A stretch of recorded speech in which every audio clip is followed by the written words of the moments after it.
Penguin Random House Audio presents The Double Tax: How Women of Color Are Overcharged and Underpaid by Anna Gifty Opoku-Agyeman, with a foreword by Chelsea Clinton. This is the author, Anna Gifty Opoku-Agyeman. To my nieces, Tia, Gigi, and Yaya. Womanhood is expensive, so ask for more, and then some. In my mind, I see a line, and over that line, I see green fields and lovely flowers and beautiful white women with their arms stretched out to me over that line. But I can't seem to get there no how. I can't seem to get over that line. Harriet Tubman. Foreword by Chelsea Clinton, Vice Chair of the Clinton Foundation and best-selling author. Conversations on gender often focus on the differences between women and men. Yet we know that women's issues aren't just women's issues. They're family issues, economic issues, and societal issues. Similarly, challenges that are often framed or dismissed as women's issues extend far beyond individual lives to communities and across generations. And women's individual experiences vary significantly across race, class, geography, and more. That is why every woman, every person, needs to read this book. The Double Tax explores the different ways women are impacted across racial and socioeconomic lines, and what policies actually work to reduce or eliminate these explicit and implicit taxes. When Anna first shared the concept of this book with me in 2021, I knew it was a book that should exist in the world and helped to change it. That is because the Double Tax sheds light on the cost of womanhood in ways that are both deeply personal and undeniably historic, systemic, and systematic. The data she shares throughout the book is clear. Investing in women and girls benefits everyone. Families grow stronger, communities become healthier, and economies thrive. But this progress isn't guaranteed unless we address the inequalities that have left and continue to leave some women further behind than others. The Double Tax makes the case for focusing on those who are most disadvantaged as a benchmark for true progress. If those with the least gain more rights, more opportunities, and more security, we all have a greater chance to live lives of dignity over time. This book is not about assigning blame or evoking shame. It's about creating a shared foundation to begin addressing the problems we face together and building toward a more equal future. Having this foundation is more urgent than ever. Women's rights, which are also human rights, are under attack globally, from threats to reproductive freedom to entrenched economic inequality to limited access to education to the pernicious persistence of child marriage that disproportionately sees young girls married to adult men. It feels as though the hard-won progress of previous generations is being continuously challenged and in some places erased. That is why it is a moral imperative to continue fighting to protect and expand women's rights around the world. And that change starts by shining a light on the women who suffer the most. At its core, the Double Tax is a call to action. It quantifies the visible and too often hidden obstacles women face and provides concrete ways to dismantle them. It pushes us to consider how we can build systems that work for all women, regardless of zip code, race, or other factors, and then calls us to do the work.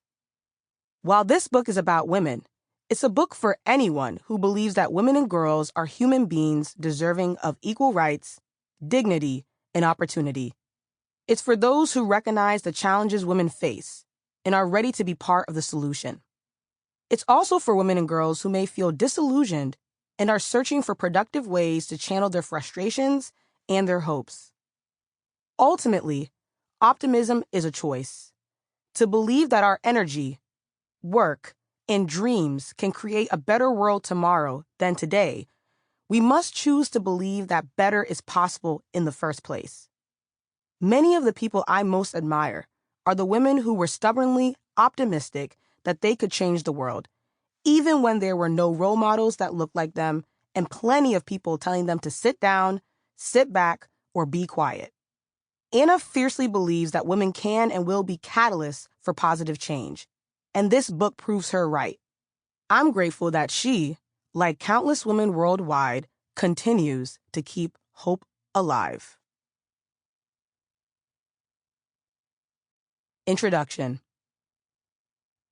No one seems to pay attention to what women spend time, money, or effort on unless we are walking down a wedding aisle, giving birth, or buying into the latest beauty trend. Women are often gaslit into believing that the costs we incur must be incurred because womanhood is inherently expensive, not artificially so. What's more, over the course of a woman's life, these costs are often much higher for women of color, especially Black women. I learned how expensive it is to be a woman at a very young age when I watched my mom and sister get ready for church and special events. They would get their hair done, do their makeup, and spend time putting their outfits together. Meanwhile, my dad and brother would be ready to head out as they were, waiting patiently on the couch. At that early age, it struck me as odd that the women in my life had to spend all this extra time and money to look presentable, while men could just roll out of bed. As I grew older, I learned that beauty is not the only area of life that demands more from women than men. The unique costs women face are vast, and most of the people telling women what we should or should not be doing don't consider the price tag of the decisions we have to make. They'll scream things like, "have kids," but ignore the fact that childcare costs as much as a mortgage. They'll tell us which career path to pursue while ignoring that the jobs that pay the best are often the most hostile toward women, especially if we rise through the ranks to the top. The balance sheet of womanhood is extensive, but just how extensive is it? There seems to be a gap between what policymakers, academics, and advocates know about these costs and what the public knows about them. Up-to-date and in-depth research on where women stand economically is scattered at best. And often the sources that do dive into this topic don't present the information in a way that is easy for the public to understand. That means there is an opportunity to create a bridge, one that brings together in one place the costs faced by women from all walks of life. Enter this book.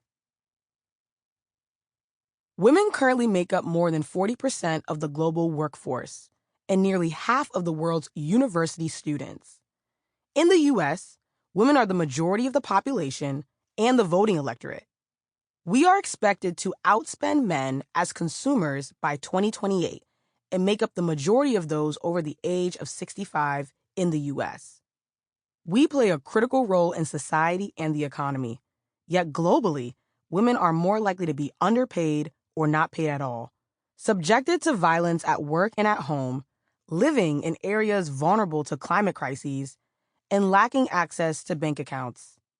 Society takes from women regularly, but rarely gives back. What's so astonishing about this is that the refusal to care about women's economic circumstances ends up costing everyone. No one wins when women lose, and that holds for the past, the present, and the future. A couple of years ago, I was speaking to an audience about how race and gender can create unique obstacles for women in the workplace, especially Black women. I argued that using Black women as a benchmark for progress ensures that everyone is better off. This idea, known as Black Women Best, argues that the best outcome for Black women often leads to a better outcome for everyone else. The woman who developed the framework, Janelle Jones, is the first Black woman chief economist of the United States Department of Labor. She argues that because Black women tend to fare worse than other groups across multiple policy and economic measures, our progress is the rising tide that lifts all boats.